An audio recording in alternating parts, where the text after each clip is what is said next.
Well, good morning again. Thank you all. We were so delighted to be able to bring that message to you. Let me invite Richard Kai, the president of the Institute of the Americas, and Jose Luis Manzano to the virtual stage again one time with me. Richard, over to you for the formal introduction, and I can't wait to ask Jose Luis a few questions right along the lines of what we just heard from Mr. Picard. Well, good morning, everyone, and for those of you on the West Coast, and good evening and good afternoon for those of you on the East Coast in Europe. It's a pleasure to have you all today for the final session of the La Jolla Conference, our 30th annual.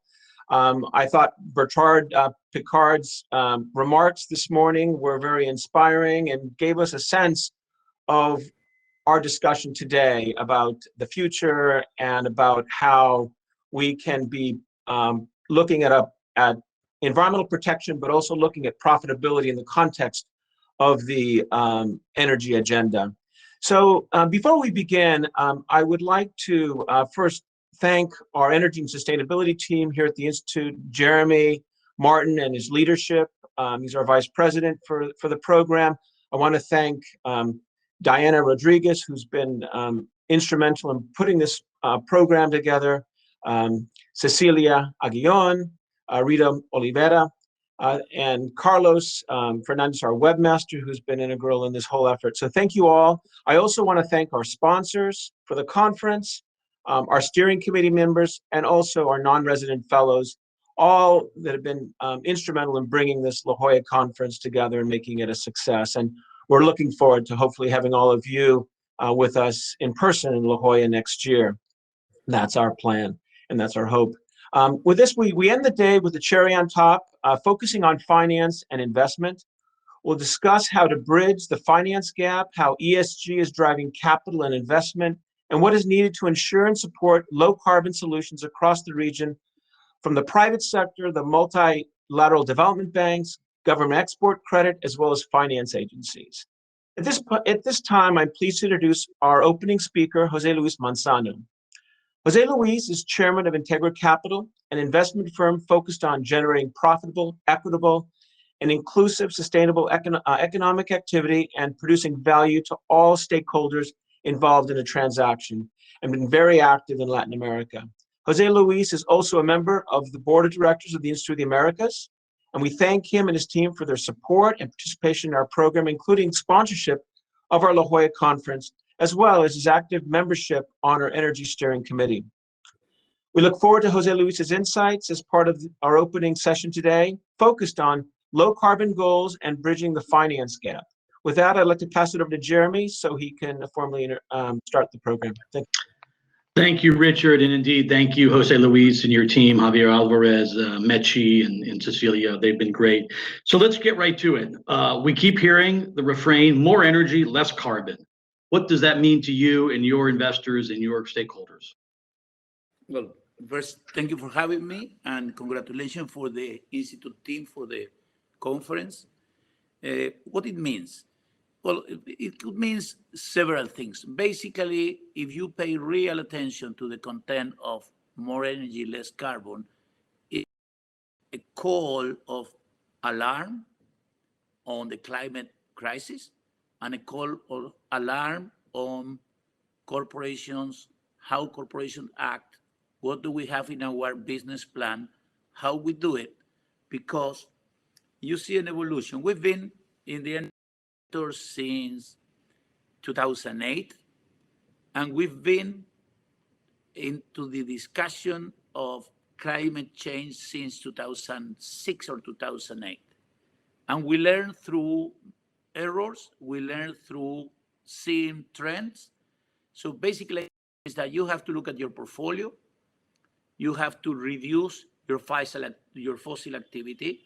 It's not enough to say somebody has to do it. You have to reduce your activity. If everybody reduces the activity, you have to reduce where you put your eyes on, and you have to listen to the market, and you have to understand. This week, what happened in three fronts, it have been mentioned already. The Shell ruling, the Exxon shareholders meeting, and the Chevron shareholder meeting. The three signals that the market is being impacted by the discussion, maybe it's also being impacted by consumers, It's clearly impacted by the Paris Agreement, and it's clearly impacted by the change of leadership in the US government. So if we don't see those signals and we do not react to those signals, the crisis will make companies fail. And the companies fail because we'll become unable to access finances. So it means that whatever you do, it has to be real, it has to be measurable, and it has to imply changes in portfolios and changes in behaviors. And that's so I think the trick there is exactly delivering increasing amounts of energy across the world. In our region, of course, the need for more and more energy as we grow or hopefully grow again. So look, the term ESG, I mean, you highlighted those three hallmark events on Wednesday. But the issues and the construct of ESG has been building for a few years now. So I'm very curious, building upon what you just talked about, how is ESG influencing in directing your activities? Yeah, I think the way the concept was created, maybe somebody made a mistake because it was driven from the environmental discussion. So environment came first. And obviously, the environmental crisis is huge and is the biggest challenge. But the key comes with the last word, which is governance. I think we have to bring an accelerator of change. My view is that the accelerator of change are women. I think if we really get into the boardrooms and force women into the boardroom, I think we will accelerate the change. This has been my experience in politics. When you look at the world, when you bring women into politics through quotas, to affirmative action, to a real legislation intervention, you get change. You get change for better. So I think governance is not about transparency. It's not about check and balance on how we protect the money of the investor. It's not anymore. Governance is how the companies that are in this field really play the role of being the tool to transform it, to being the tool to stop the crisis.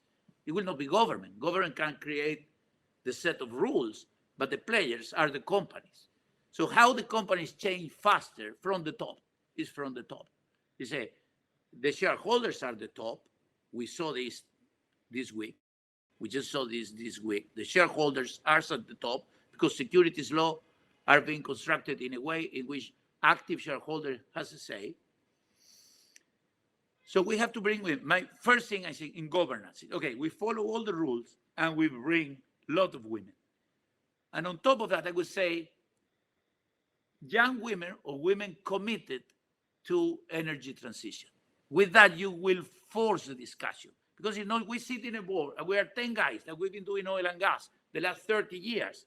We will keep doing the same thing. So you bring in women. Second, social responsibility is community. When you go around the world, the amount of mining and oil projects that have been stopped for not engaging correctly, for not engaging deeply with the local communities, shows you that is key, but not only make it viable. Let's say we are all talking of energy transition. There's no energy transition without critical materials. There are no critical materials without mining. Critical materials to do at the speed of light, because to get to the 2030, 2050 goals, you have to go at the speed of light. So you're going to go at the speed of light. It has to be through mining. Recycle will do a lot, will do fantastic, will cover a small percentage. It's mining. This mining is in the mountains, normally, or in big deserts. People around. Even in big deserts, people around. People that feel they are entitled to what it is, and people that normally they are unfriendly to mining. So without community engagement, the mining will not happen, the price will skyrocket, and the transition will be slower. And then environment, to me, is two tools. One is whatever is done has to be measurable.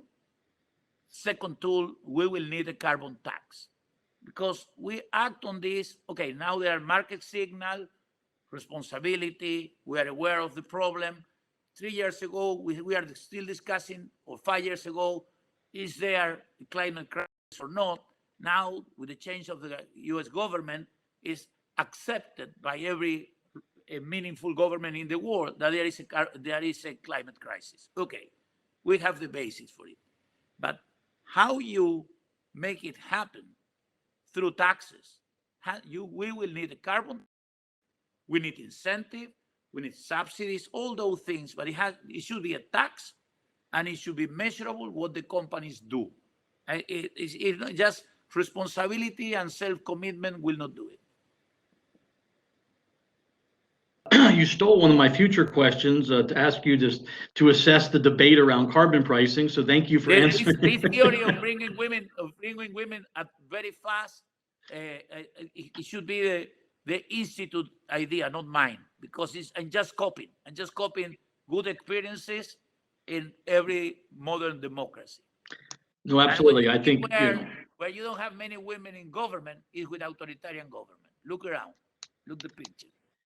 The women in energy. No, absolutely. I think we are 100% committed, and we've done our best throughout the course of this conference to include expert voices that are indeed female.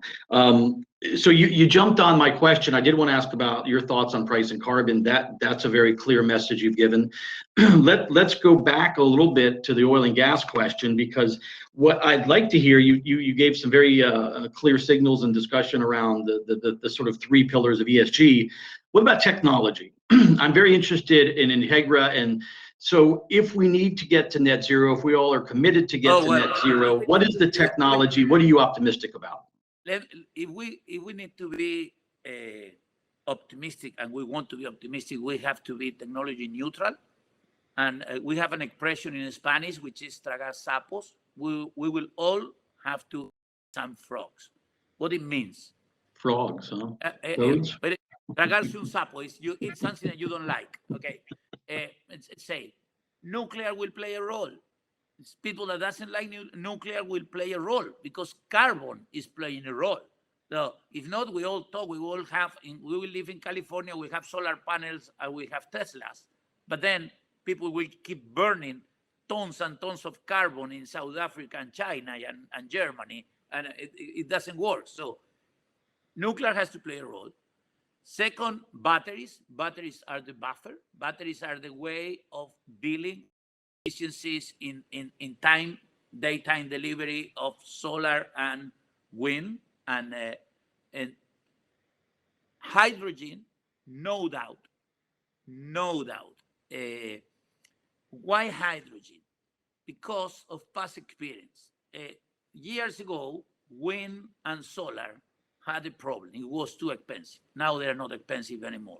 Size, government intervention in China, government intervention in the US, government intervention in Europe, created a situation in which solar has become absolutely efficient and wind is very efficient.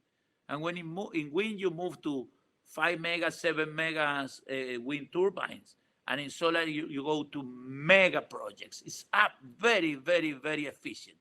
Then you will have cheap energy. When you have cheap energy, you have 2 ways of dealing with this. You go to batteries or you go to hydrogen. Where is the bottleneck for hydrogen today?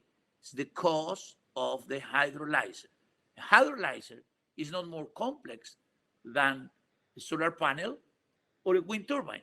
So hydrolyzers or a cell phone or an appliance, same path, price will go down at very fast speed until hydrolyzer become a commodity.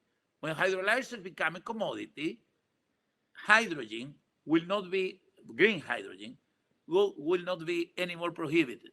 So I believe all these technologies converging, and then one thing which is in the back of all of it is Internet of Things and in artificial intelligence. You have to be efficient. We got the message at the beginning of the panel, efficiency. And efficiency on existing capacity is a big challenge. Bringing efficiency to because we cannot rebuild planet Earth. We have to transform and transit. And for that is bringing efficiency. Bringing efficiency, we have to be, things will have to be built. You have to connect or through hydrogen or through a pipeline or through a high tension line. But at the same time, you have to manage efficiently. You have to know data on your consumers. You have to have data on your market. You have to run layers of artificial intelligence on it. And you have to have Internet of Things on things that are consuming a lot. And so the component of digital technology,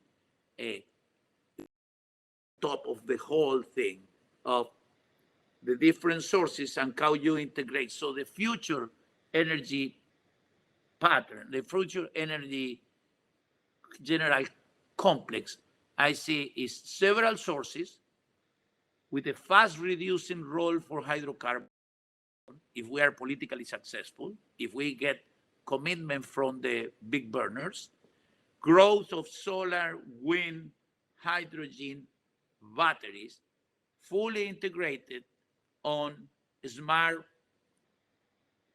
not smart grid, smart energy systems that are based on data analyzed through artificial intelligence. That's the future. That is the future. That is success. Which makes anyone in the business of cybersecurity and consultants and around cyber very, very interested in perking up, because there will be an enormous indispensable. It's like if human beings wouldn't have the virologists, where would we be if we didn't have the guys that spend their life behind a microscope? Where would we be? We wouldn't be having the conference. Well, I'm married to one, so I wouldn't be anywhere. We would have lost 50, 100 million people. No doubt. 200 million people. Let me around because of them. This is the same. The cybersecurity for this future I'm describing, the cyber virus will be as destructive as are for us. Yeah. So the cybersecurity component exceeds totally my knowledge, but it's indispensable because we will rely on computer, on servers. Yeah. Well, anyone who's living in the Southeast or Mid-Atlantic of the United States a couple of weeks ago would agree with you wholeheartedly. But before we move on, because there was one technology, and I want to put your feet to the fire a little bit here. I didn't hear you talk about carbon capture, what's commonly referred to, CCUS, carbon capture sequestration. Where do you see that, if at all? Is it viable? I think it will have a role. I think it will have a role. Everything will have a role because there is money behind, there is knowledge. You don't build a huge building with 3 materials. So everything will have a role. Will all depend on local situations, local regulation, corporations, budget, what leadership in the companies believe. And so we have to go tech neutral on this. We have to go tech neutral of this. We will not get there 2030. For example, we have moved big part of our portfolio to lithium, natural gas, and electricity. We are in the middle of trying to acquire the biggest electricity utility in our transforming in a mostly green source. That's the plan. So we impact 10 million people, 14 million people in one shot. That's the idea. But it has to be neutral. It is not neutral, it will not work. Some people may go in a small nuclear reactor. Some people will keep building solar or wind, and they will deliver to the grid, or they will go into hydrogen, or they will do wind plus battery or solar plus battery. Yeah. So the thing is that any kilowatt or any horsepower we get should come at a lower carbon content, at a lower carbon cost for Earth. That's the thing. So we have to be tech neutral, and if we are tech neutral, carbon capture will play a role. Excellent. Well, we're starting to run out of time. Let me bundle a couple of questions, and we do have a couple of questions from the audience I'm going to mix in. But let me wrap up sort of and allow you to make some final thoughts here. So I want to put a couple of the themes together. The whole question of getting to net zero and bridging the finance gap in low carbon solutions. As part of that, the risk mitigation, right? And you talked a little bit about the ESG and the S part and the social and community. But I want to hear, and I think the audience would be very interested in your thoughts on managing risk in emerging markets. You obviously have that at the core of your business model. And that's sort of one part. And the other part I'd like you to address, because I think it's absolutely interconnected with that question, is this issue of jobs, workforce, reskilling. It's something we're hearing a lot now. You mentioned the new administration in DC. They have a mantra, higher employment, lower emissions. But the question is, how can that be done in Latin America, where you've seen such a huge economic impact? So this question of social risk mitigation and employment, I know it's a lot, but here, please take at least 30 seconds. This brings us into geopolitics. Yeah. Latin America will be the scenario of, if we are lucky, a productive competition between the US and China. Europe well behind. If we are not lucky, we will be the scenario of tough friction between the US and China. I don't know. That depends on the foreign policy of the two powers. And it has to do because the IMF the other day announced 60 billion for emerging economies. That's a joke. Imagine in every developed economic area, we're talking trillions, and here we are talking billions, and with 2 digits. So it's a joke. It's absolutely meaningless. This is nothing. The tools that the world has to deal with recovery of Latin America and Africa are the multinationals, corporations, the multilateral organizations, and the national development agencies. And those have to be given a war chest that starts with T. If the war chest doesn't start with a T, the only one that will give a war chest with a T to their tools are the Chinese.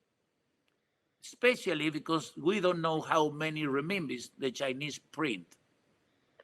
And the renminbi is a currency of exchange. So it will not be easy to compete unless there is a war chest inside the IMF, the World Bank, the IDB, the African Development Bank, the European Development Bank, that goes beyond Europe. So that's one thing. Second, the corporation. What the corporation need? They need insurance. They need insurance.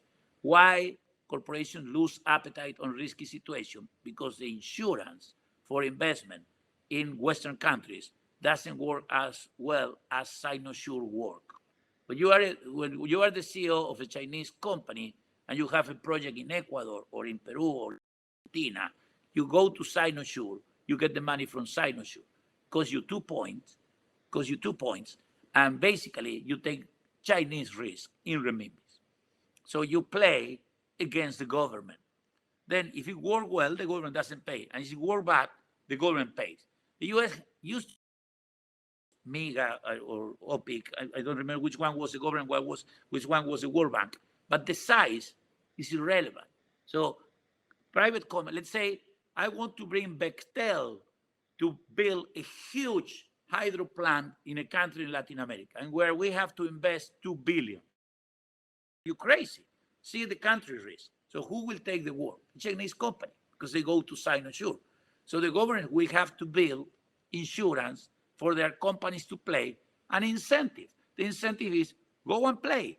I'm not crazy what I'm saying. In Norway, they developed oil industry with a system in which you offset 75% of your losses in exploration against the government. That's the way they build it. Europe built their industry on renewable through huge subsidies, a lot of chapters 11, but at the end it worked.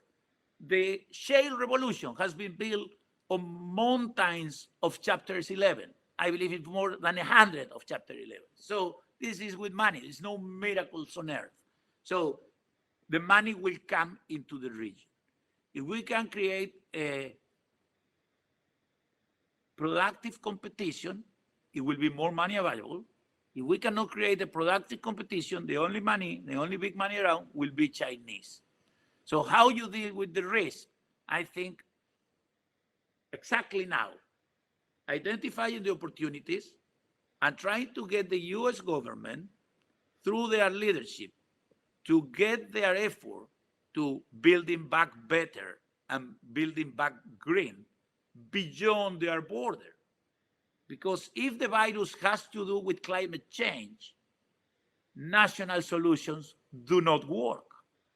If it's related to climate change, national fights with the virus do not work unless we go back to the Middle Age and we become Templars and we follow in a fortress. It's not going to work. If we want to live in a global war with democracy and market economy, we all will have to deal with climate change and pandemics. And for that, the money has to go outside the borders of the European Union and the US. National effort will not be enough. The Chinese have a view on this. Well, and we'll hear directly from DFC in the US and the EIB in Europe later. So thank you for putting their feet to the fire for later this morning in our final panel at the La Jolla conference. Jose Luis, one quick question, and the question from the audience: where are you investing next in Latin America? Which I think could be a nice bookend to your comments about the risk factor. Okay, well, we had this. I'm much better talking about the rest of the people than on me because I have this emotional attachment to Argentina. So when Argentina is going up, to me, Argentina is the place. When Argentina is in a crisis, to me, Argentina is the place. So the truth is, Latin America is Argentina, Uruguay. We believe in Colombia. Colombia is through turmoil, but it's a country where we should invest. We are very, very enthusiastic with the new government in Ecuador. So those countries sound absolutely logical. I believe Guyana and Exxon, and they go together, have a big challenge on how to develop a world-class resort according to the new times. They have an opportunity there. Exxon has an opportunity there, and for sure they are studying how to do it, how to get that huge resource in time and in a friendly way. So it's a big challenge, and if Exxon can manage that, we'll keep their world leadership. So we don't have the size, but if I had the size, I would not look at Guyana, because if they want to produce with low carbon emission, the opportunities there in renewables and transition will be big. So that's my list. Okay. I'm optimistic. I have uncertainty on Peru, so I would wait for the election. And I have big uncertainty on Chile. I will also wait for the election. Well, that's a wonderful discussion of the region. We will have to leave it there, but I'm going to reiterate to the rest of our panel and invite the next panel. Well, first of all, a virtual applause. Thank you very much, Jose Luis Manzano. I always enjoy talking with you, and I'm glad we were able to share our conversation with the audience as well today. Thanks for your insights. Trillions, not billions. So the next two panels. And in the hands of women. Okay, trillions, not billions, in the hands of women, which is the perfect segue for me to invite the next panel and our moderator for the next panel.